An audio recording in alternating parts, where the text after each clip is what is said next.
Salam bahagia. Saya Lo Arik Saryadi akan menyampaikan materi bahasa Indonesia dengan judul teks laporan hasil observasi. Dalam kehidupan sehari-hari, banyak hal yang terjadi, baik itu peristiwa maupun kejadian-kejadian yang tidak terduga. Adapun objek-objek yang dapat kita lihat melalui panca indera kita di sekeliling kita. Peristiwa-peristiwa tersebut teramati sehingga diperoleh berbagai informasi. Informasi yang diperoleh tersebut dapat disampaikan dalam bentuk laporan secara sistematis sehingga dapat dipahami secara jelas dan terperinci.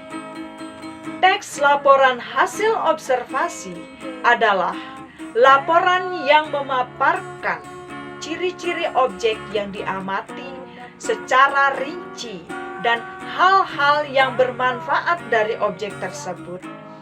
Itu disebut teks laporan hasil observasi. Adapun struktur teks laporan hasil observasi yakni klasifikasi umum dan deskripsi bagian. Klasifikasi umum berisi kalimat definisi tentang sebuah objek atau peristiwa yang terjadi. Pada bagian deskripsi itu berisi deskripsi bagian yang berisi ciri-ciri suatu objek dan deskripsi manfaat, yaitu manfaat suatu objek.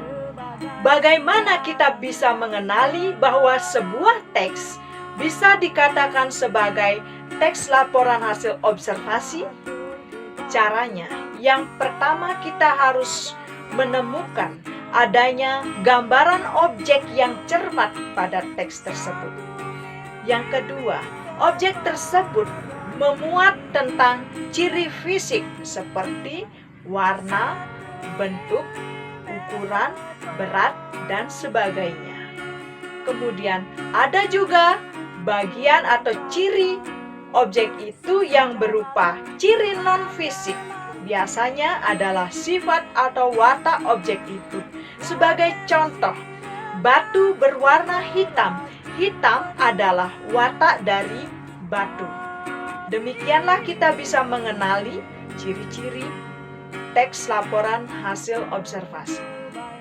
Langkah-langkah menganalisis teks laporan hasil observasi.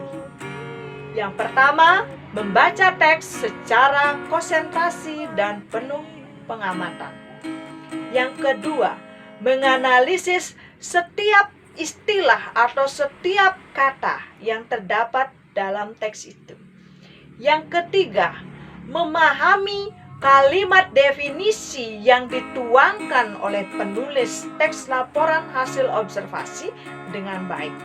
Yang keempat, menganalisis deskripsi atau gambaran-gambaran apa yang terdapat dalam teks laporan hasil observasi. Kemudian, yang keempat, menganalisis kalimat simpleks atau sederhana dan kalimat kompleks yang terdapat pada teks laporan hasil observasi tersebut. Selanjutnya, dalam menganalisis, kita harus memahami hal apa yang ditekankan oleh penulis dari keseluruhan teks laporan hasil observasi tersebut. Demikianlah langkah-langkah menganalisis teks laporan hasil observasi. Bagaimana kita bisa membuat teks laporan hasil observasi? Caranya, kita harus memperhatikan hal-hal yang sangat penting dalam penyusunan teks laporan hasil observasi. Yang pertama, kita harus memahami objek apa yang dilaporkan. Kemudian, yang kedua, siapa yang melaporkan. Kemudian yang ketiga, kepada siapa laporan itu akan disampaikan. Yang keempat, menyusun teks laporan hasil observasi itu dengan bahasa yang sesuai dengan objek, kemudian siapa yang melaporkan, kemudian siapa yang akan diberi laporan. Oleh karena itu, ketika kita memperhatikan hal-hal tersebut, maka kita akan tahu objek itu bagian mana yang kita amati. Bagian kanan, bagian kiri, atau bagian atas, bawah. Nah, itulah hal-hal yang harus kita pahami dalam menyusun teks laporan hasil observasi. Peserta didik yang rajin dan berbahagia selalu, melaporkan peristiwa di dalam kelas adalah salah satu bentuk pengetahuan metakognitif dalam mempelajari teks laporan hasil observasi. Siswa bisa membuat laporan kelas, situasi kelas, benda-benda yang ada di kelas dengan terperinci dan sistematis. Kemudian membuatnya dalam bentuk video atau selebaran. Itu adalah salah satu teks laporan hasil observasi yang bisa dibuat oleh siswa. Bagaimana? Saya yakin Anda bisa membuat teks laporan hasil observasi dalam bentuk video atau selebaran. Benarkan pendapat saya? Baiklah, mulailah kita membuat teks laporan hasil observasi dengan mengamati objek atau peristiwa di sekitar kita. Selamat belajar.